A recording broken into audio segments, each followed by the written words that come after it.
go. Welcome back into another episode of the Skooshi Sport Podcast, bringing you your latest sporting news from around the globe. Just had my NRL Finals Week 2 and NRLW Finals Week 1 review just come out a couple days ago. Did bring it out one day earlier for you guys, just to give you a bit more of my live reaction. Going to be covering a bit of golf, bit of rugby, bit of AFL, and bit of American sports, yeah. So a bit of baseball, just touching a bit of ice hockey, a bit of basketball, and also a little bit of a new format that's coming in that Tom Bradys bring in at the start of next year in March. So keep in touch, keep listening to see what that one is all about. But before we start, I just want to start because I'm filming this on a Monday. The jersey behind me, we got our first win today. Kapoosh! Let's bloody go. Fucking pumped, beating the Atlanta Falcons 30-0, and it was an absolute demolition job. I am absolutely over the moon, super chuffed with that performance. I really hope it's the start of the something special with this team. I really do think this team has something special. Finally, it looks like it came all together, and it was just so good to see. First shutout in over half a decade, our first 30-point plus win in like 2014, just absolutely unreal. So massive shout out to my Carolina Panthers getting their first win of the NFL season this morning, beating our division rival. We absolutely love to see it. Falcons in the bin. Alrighty, let's go. Of course, I've got you my Women's Player of the Week, which is where, of course, I'll kick off the episode. So last week, we had Sam Kerr from Chelsea. She was my Women's Player of the Week. Bit of soccer. We've had some NRLW players. We've had basketball players. We've had tennis players. We're going into athletics this week. So we've had the World Athletics Championships in Tokyo the last sort of couple weeks happening. It has been awful weather in Tokyo for this. But I want to give a special shout out to this American lady. So she is the 400-meter hurdles Olympics champion, not just last year in Paris, but also in Tokyo in 2020. So 5 years later, going back to where it all happened. As I said, 400-meter hurdles Olympic champion. She's made the transition to 400 meters flat in the last couple years. And Sydney McLaughlin-Levrone from New Jersey in America. She has absolutely smashed it in the 400 meters flat. In the semi-final, she got the 7th fastest time ever in the world, which is absolutely unreal. And then in the final, absolutely outstanding. She broke a 40-year-old record. She did 47.78. It was a championship record. It was the quickest time since a time of 47.6 in 1985. So as I said, best time in 40 years. She won by 0.2 of a second over the Olympic champion last year in this event as well, which is absolutely insane to see. As I said, she was the Olympic champion in the 400-meter hurdles in 2020 and 2024. What an absolute athlete she is. As I said, go watch the race in the pouring rain as well. So with a wet track as well, just absolute sublime race. Just took so much, obviously a bit of adrenaline, and just took so much willpower down the home straight to, as I say, get the quickest time in 40 years, which you think of how many people across this planet have had that athletic ability, but the fastest time ever in 40 years, absolutely astonishing achievement. So massive shout out to Sydney McLaughlin-Levrone from New Jersey in America as they're getting the best time in 40 years in the 400 meters flat and the gold medal in the 2025 World Athletics Championship in Tokyo. Alrighty. We have got an epic weekend of sport coming up, by the way, guys. So I'm going to kick it off with one of the weekends, not just of the year, but just one of the best sporting events ever. I have not yet been to it. I cannot wait to go in the future. And I said, starting with golf, and there's a Ryder Cup this weekend, and one of the all-time courses as well, Bethpage Black in New York. The crowd is going to be an absolute raucous house for this one. Absolute raucous house. And as I said, I spoke about it last week that Luke Donald, he's getting a lot of the players to use, sort of like VR sort of headsets to try and get in tune with how the crowd's going to be. But you set first tee pressure. Pro players at this level say this is the most nervous they ever get to sort of tee off in a tournament. You think These guys do it as a job weekly. They play all these massive tournaments for all this massive money. I get it. The USA, they have money fees this year, but the Europeans don't play for anything. It's all for pride, all for the heart, and representing Europe as a continent. And they literally say they're shaking when they're putting that ball in the tee. It just takes enormous strength. It's just enormous mental strength to, as I said, stand up there and be able to just go through your routine and practice the same swing that you've been practicing for years and years and years. This one has got the potential to be an absolute blockbuster Ryder Cup. Go through the teams I spoke about a couple of weeks ago. The teams we got announced a couple of weeks ago. Let's throw through it again. We had Scotty Scheffler. This is the American. So Scotty Scheffler, obviously. JJ Spawn, the US Open champion. Xander Schauffele, 2-time major champion last year. Russell Henley. Harris English. Bryson DeChambeau. Sam Burns. Patrick Cantlay. Ben Griffin, who is a rookie. Colin Morikawa. Justin Thomas, and Cam Young as well, who is also playing as a rookie.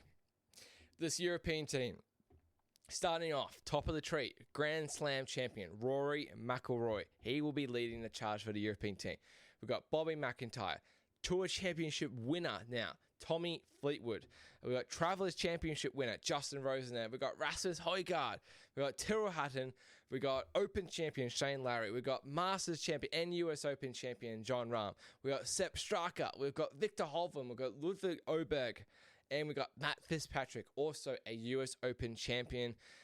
This is just, as I said, these teams, it just looks like it could be an absolute epic Ryder Cup across 3 days. So it'll be across a Friday, Saturday, Sunday. So we'll be across Saturday, Sunday, Monday here in Australia. It goes so to have 2 sessions on the Friday and the Saturday, and then the singles are all on the Sunday, 12 matches. With your Friday, it goes foursomes in the morning and 4-ball in the afternoon, and the exact same in the Saturday as well. With your foursomes and 4-balls, it is 4 matches in each session. So there's 8 players that will be playing. So 4 players do get rested. If we have a look at the current odds. So 2 weeks ago when I announced the teams, the odds were USA were at $1.72 with Europe at around the $2.37 to $2.40. There's been a bit of US money, which I guess is probably expected on home soil. Is generally pretty dominant. The home team does win on home soil. USA now $1.66, Europe $2.50 at $13 for the tie as well. Europe defending their title from Rome a couple years ago.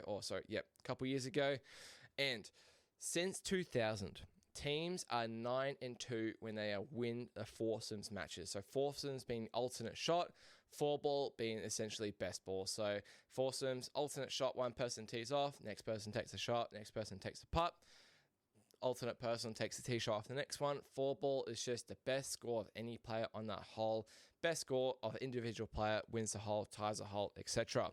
But I said, since 2000, teams are 9-2 when winning the foursomes matches, which is so vital. It is such a key part of the Ryder Cup, and it's a massive, I said, really brings a team aspect into it where you've really got to trust your partner. You've really got to get the matchups right, because you've got to find someone who's pretty strong off the tee, someone who's got and the other players probably got to have a strong putting game or approach game with their iron game.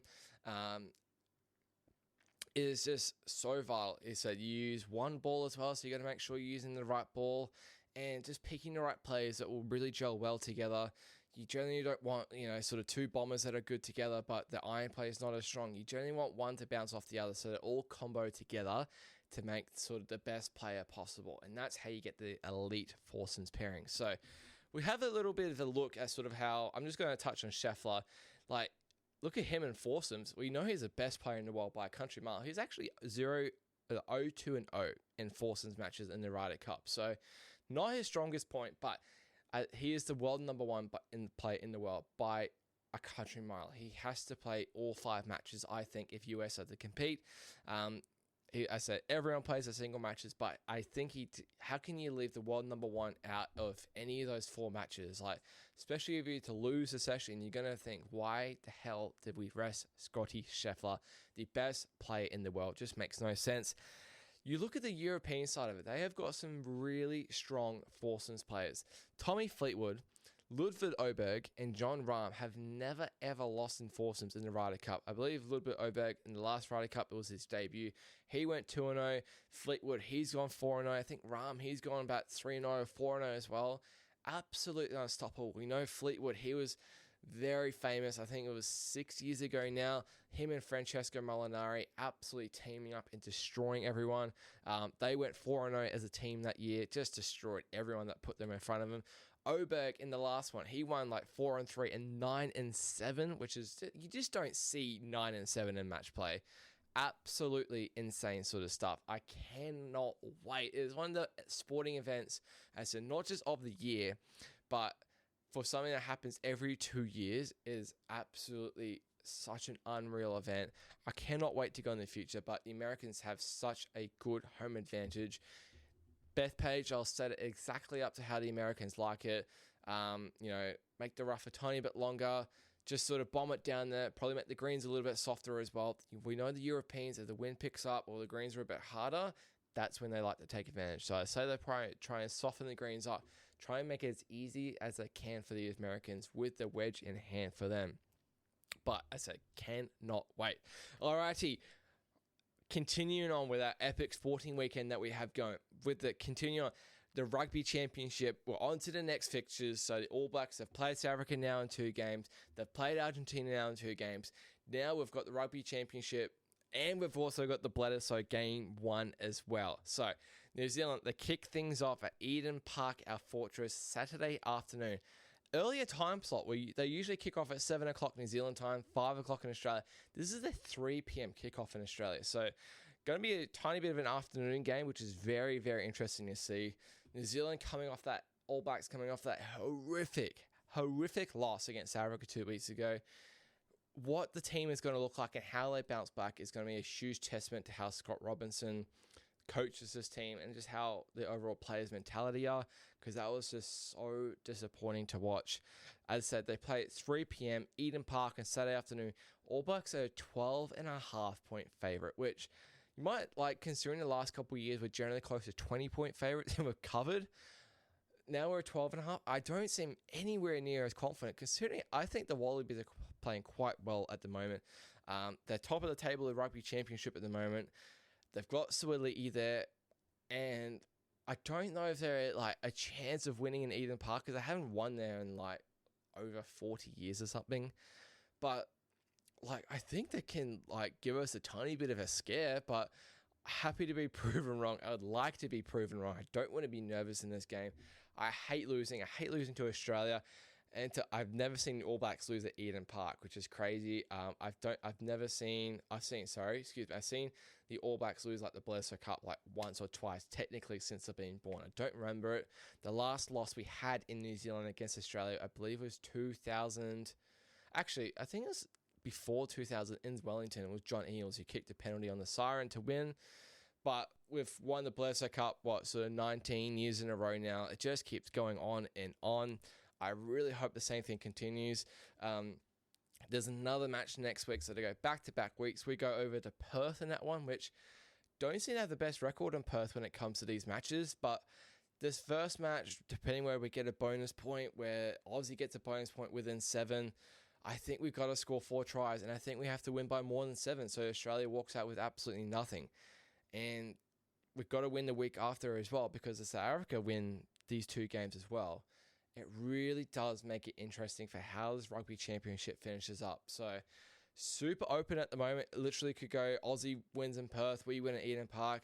South Africa, they play Sunday 1 a.m. Aussie time. They play in Durban. They're a 16.5 point favourite in Argentina.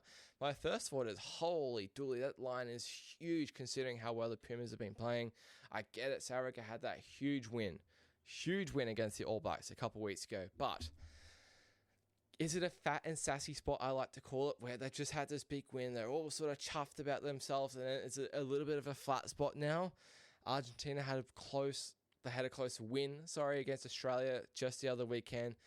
Even though they just scored 1 try, I think they've really got to pick it up. But that is 2 cracking test matches that we've got this weekend.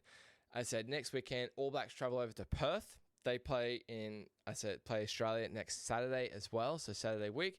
And the second Argentina-South African game, it's in London. It's at Twickenham Stadium, which I have to look at. I'm not sure why it's not in South Africa as well.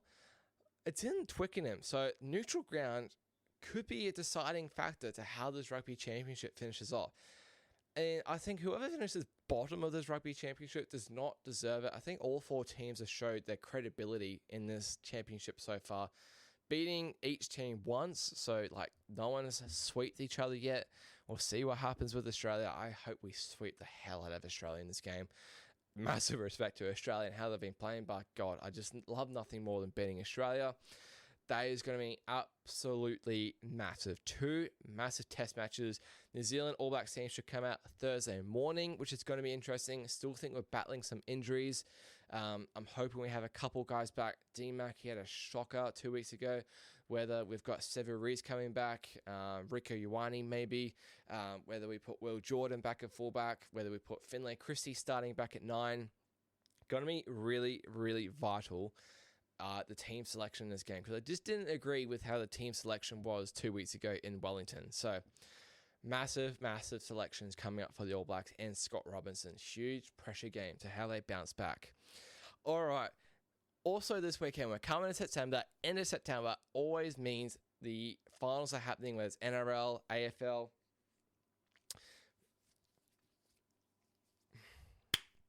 And the AFL Grand Final is this weekend, the last game of the year. And it comes down to the 2 teams that started off these finals in the qualifying final. I believe it was 2 versus 3. That is Geelong Geelong Cats playing the Brisbane Lions. So about a few weeks ago in this qualifying final, Brisbane Lions travelled down to the MCG. They did lose to Geelong by about 30 points, 34 points around there. Geelong's just way too good on the night. They are favourites. They are 12.5-point favourites, $1.50. They are definitely expected to win this game. They looked awesome against Hawthorn the other night. I did think Hawthorn put up a really good fight. Definitely early in the first quarter, came straight at the blocks. Geelong fought back, and then Hawthorn again fought back in the start of the second quarter.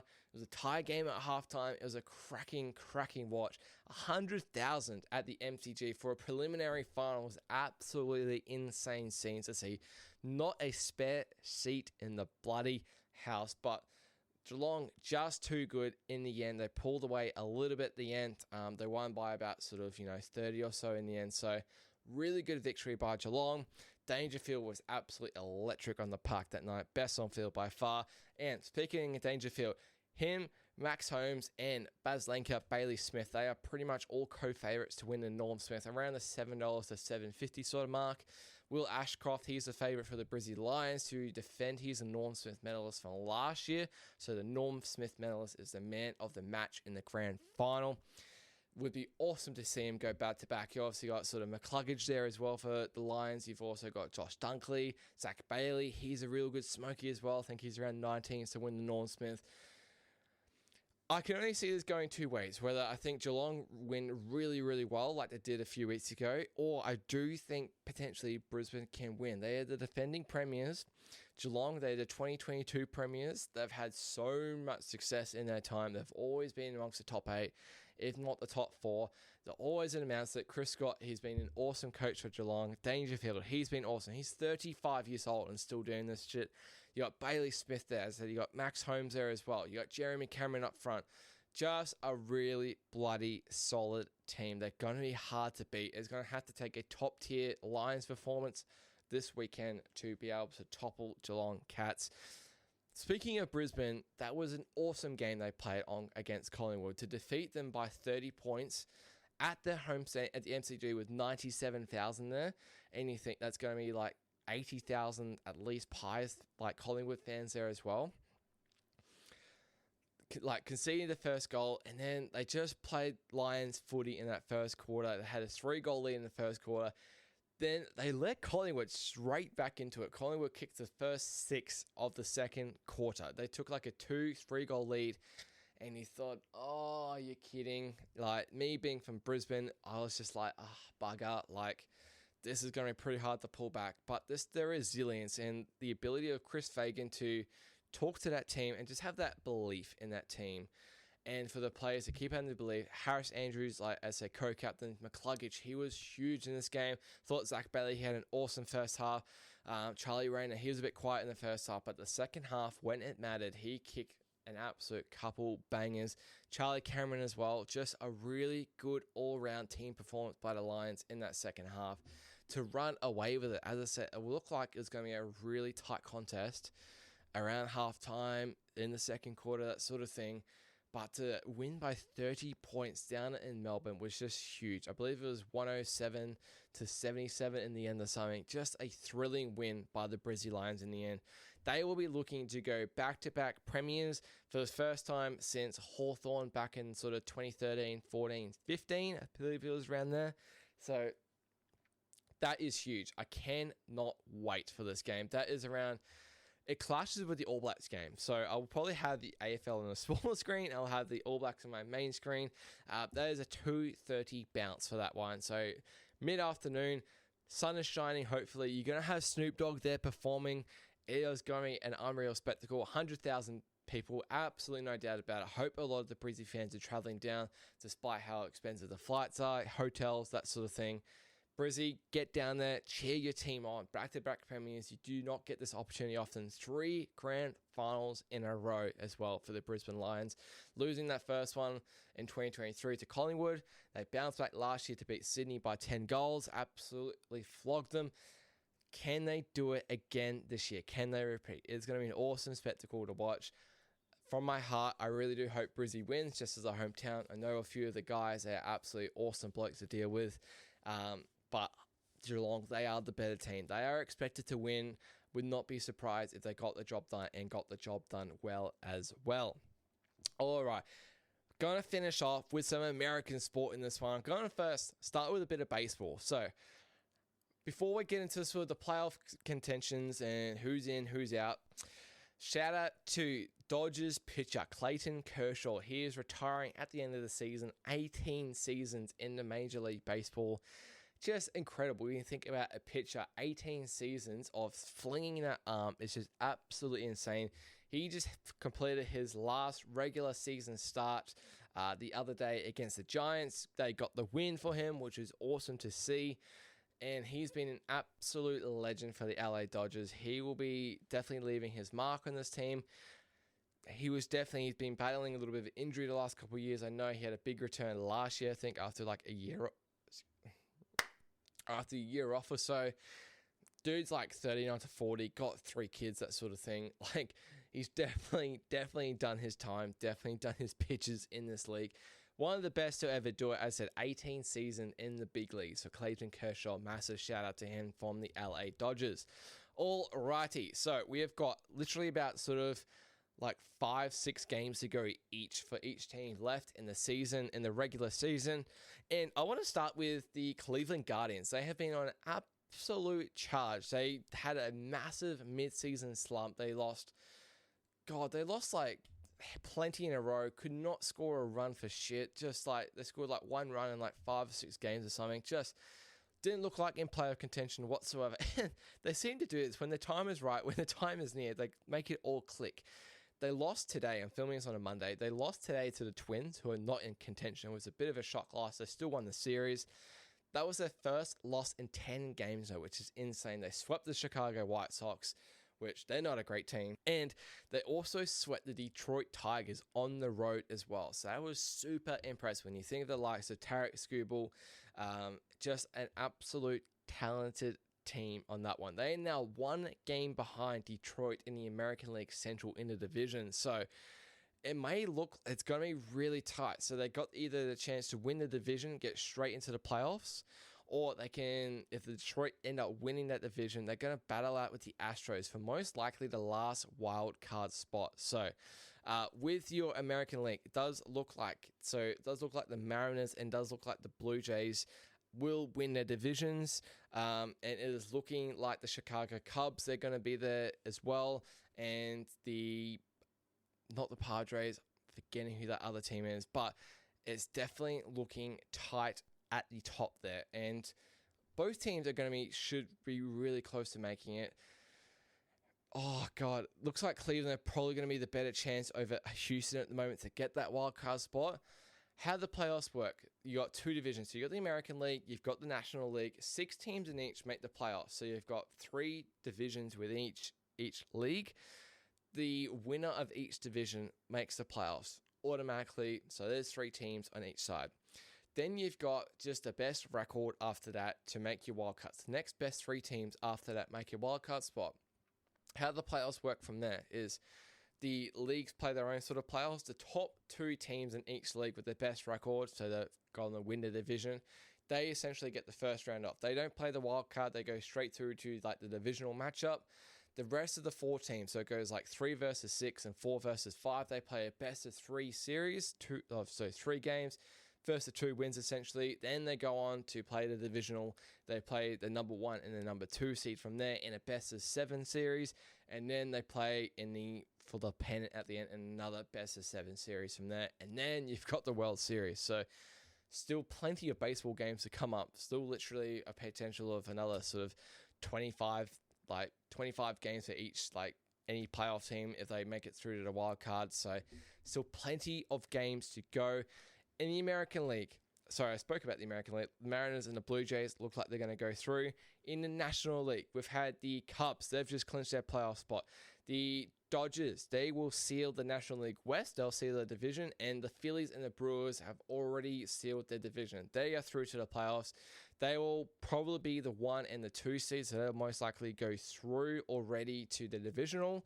Does look like the Dodgers will have to play whoever probably most likely finishes 6th, I'd say, in that National League. So the Cincinnati Reds have been on absolute charge as well, and they are now locked in with the Mets. Not locked in, but they are neck and neck with the Mets for this last playoff spot in the National League. As I said, the Cubs, they clinched their playoff spot the other day despite them losing. With that second wildcard spot, 5th in that league, it does look like the Padres, just below the Dodgers in the NL West, will clinch that second wildcard spot. So it is between the Reds and the Mets for that last playoff spot in the National League.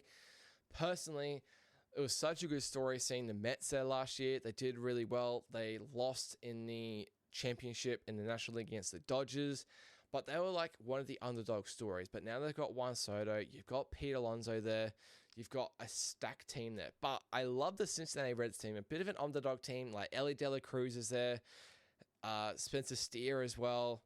They're a bit of an underdog team, a bit of a smoky team. If they make it, I really hope they can. I'll probably have to go to LA. If they were to able beat Dodgers and knock them out, that'd be insane considering the Dodgers World Series champions. You got Ohtani, you got Mookie Betts, you got Freddie Freeman, you got Max Muncy there as well. Just absolute stacked teams. Yamamoto as well.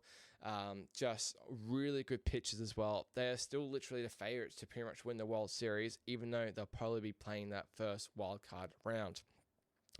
And NHL, the ice hockey, starts next month, the 8th of October here in Australia, so 7th of October in America. The preseason just started today, or like I said, that Monday, had a full slate. The first game was yesterday.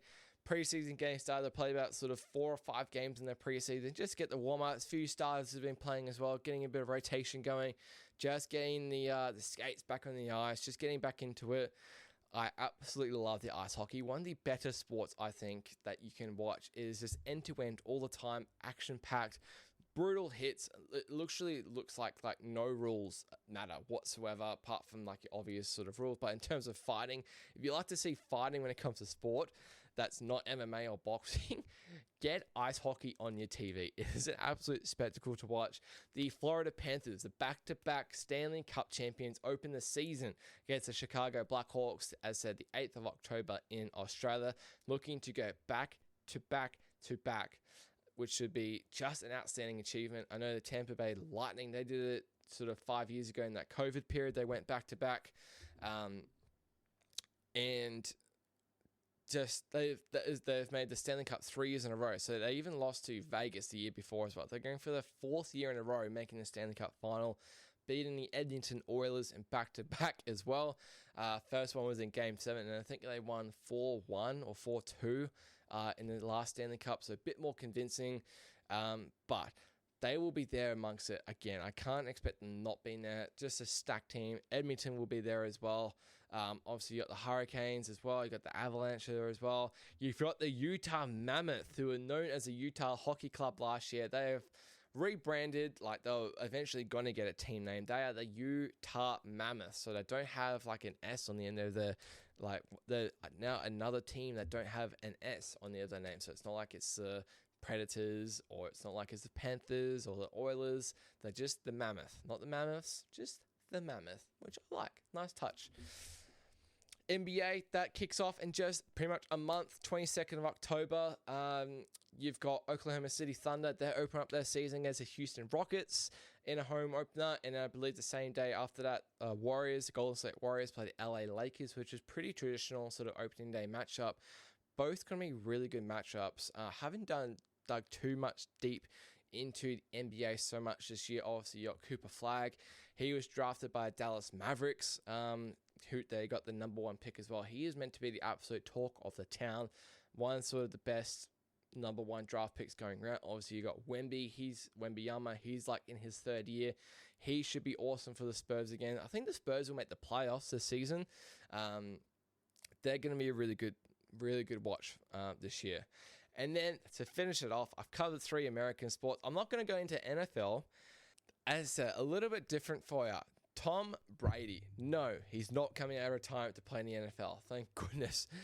He's sort of coming out of retirement, but he's starting a flag football tournament. And no, it's not in America. It's not in Canada. It's not in Australia here. It's in Saudi Arabia. I think it's called Riyadh. Might be pronouncing that wrong. That's in March next year of 2026. March 21st to be exact. This is a really, really cool concept that they're doing. Obviously, Saudi Arabia is trying to get a bit more of the global sporting market. They've got Ronaldo playing in the soccer league over there, just trying to really get some bigger sports happening. They've obviously got the massive money to sort of implement it and promote it. And this is going to be really cool because flag football is a sport that is coming to the 2028 Summer Olympics in LA. It's their debut, which is going to be really cool.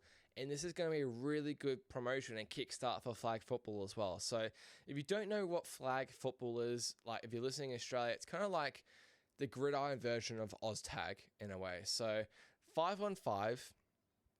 So you're going to have like essentially like a quarterback, essentially that should be like 4 receivers, and then you're going to have like 4 or 5 5 defenders on the other side there. Each person will have like sort of like tags on the side of their body that they sort of just rip off. So it's like non-contact. There's none of this big sacks or anything as well. It's just rip off the tag. So we've got some really cool marquee players in this one, and I'll list them off for you. A couple retired ones as well, which is really, really cool to see. So along with Tom Bradys, he will be there playing in one team.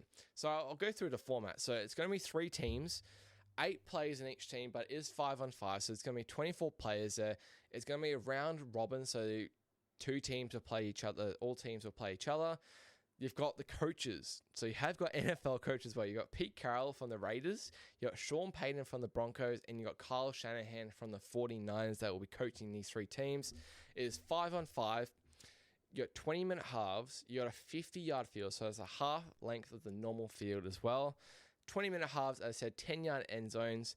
Olympic-style rules with this one. As I said, round robin, top 2 teams advance to the championship game. The players are going to be featuring. I don't know the exact teams at the moment, but these will be the players that will be. These are elite NFL players. As I said, Tom Bradys, the GOAT of all time. Saquon Barkley, the offensive player of the year last year. Christian McCaffrey, one of the absolute best running backs in the league. CeeDee Lamb, one of the best wide receivers going on in the league. He got injured today. Prayers up for him. Hope he's okay. He will be there. Brock Bowers, he was a rookie tight end last year. He's probably the best tight end going in the league at the moment. Tyreek Hill, an absolute speedster for the Miami Dolphins, a receiver. He's going to be lightning for this game. He's going to be absolutely immense for this flag football. It's going to be really cool. Defense-wise, you've got Sauce Gardner from the Jets. You've got Myles Garrett, who is a massive, massive beast for the Cleveland Browns on defense. Usually known for his sacks, but you can't sack in this format. So it's going to be interesting to see how he goes. And Max Crosby as well, an absolute beast from the Las Vegas Raiders. Also a defensive tackle. those two players. Going to be really interesting to see how they go. Two retired players are coming out to play this one in Saudi Arabia. The famous duo is back. These two will be playing together, confirmed. Rob Gronkowski will be back, the GOAT tight end of all time, better than Travis Kelce in my opinion. He will be teaming up back with Tom Brady. The duo is back. The connection is back. So much success together in New England, and they even won a Super Bowl together in Tampa Bay.